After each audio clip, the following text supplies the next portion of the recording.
సంగారెడ్డి జిల్లా కంది ప్రాంతంలోని లక్ష్మీనగర్ కాలనీలో దివ్యాంగుల డబ్బా కొట్టును కూల్చివేసిన ఘటనపై రాష్ట్ర దివ్యాంగుల సంఘం అధ్యక్షురాలు జుబేదా బేగం తీవ్ర ఆగ్రహం వ్యక్తం చేశారు. మంగళవారం ఎలాంటి నోటీసులు ఇవ్వకుండా జేసీబీతో డబ్బా కొట్టును కూల్చేశారని ఆమె తెలిపారు. దివ్యాంగులు కుట్టు మిషన్ ఏర్పాటు చేసుకుని ఉపాధి పొందేందుకు కేవలం 20 గజాల్లో చిన్న షెడ్డు ఏర్పాటు చేసుకున్నారని చెప్పారు.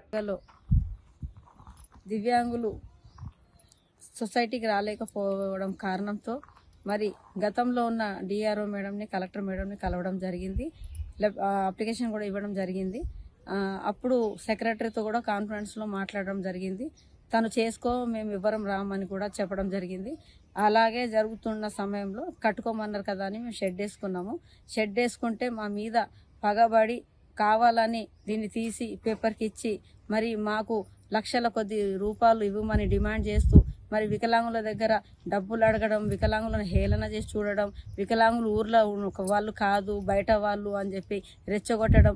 ఒక 20 సంవత్సరాల నుంచి ఎన్నో పోట్లాడి ఈ తీసుకొచ్చిన కాలనీలో మాకే ఒక 20 గజాలు ఒక షాప్ పెట్టుకోనికి స్థలం లేనప్పుడు ఈ కాలనీలో జరుగుతున్న అక్రమాల గురించి ఇంకెన్ని చెప్పాలి? మరి ఆ చేసిన ఎవరు? మరి రెవెన్యూ డిపార్ట్మెంట్ ఎంఆర్ఓ దగ్గర కూడా కూర్చొని కూలగొడతారా లేదా ఇంత పాపానికి ఒడిగట్టిన ఆయన చాలా పుణ్యాత్ముడు.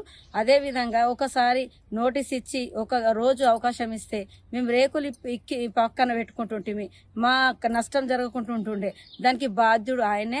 కాబట్టి మీరు చూసిన వాళ్ళందరూ కూడా అర్థం చేసుకొని మా వికలాంగుల పరిస్థితి చాలా దీనమైన పరిస్థితి. మాకు ఇక్కడ కాలనీలో రెస్పెక్ట్ లేకుండా చేస్తున్నారు. అది పోవాలంటే తక్షణమే యాక్షన్ తీసుకొని ఎట్లా ఉండేనో అట్లా చేస్తే వాళ్ళు బతుకుతారు, వాళ్లకు కొంచెం గౌరవం దక్కుతుందని ఆశతో చేశాం. కానీ మా గుండెల నుంచి బాధ పెట్టి మా కళ్ళలో వచ్చే నీళ్లు కాదు రక్తము వాళ్ళ పిల్ల పాపలకు మా ఉసురు ఖచ్చితంగా తగులుతుంది.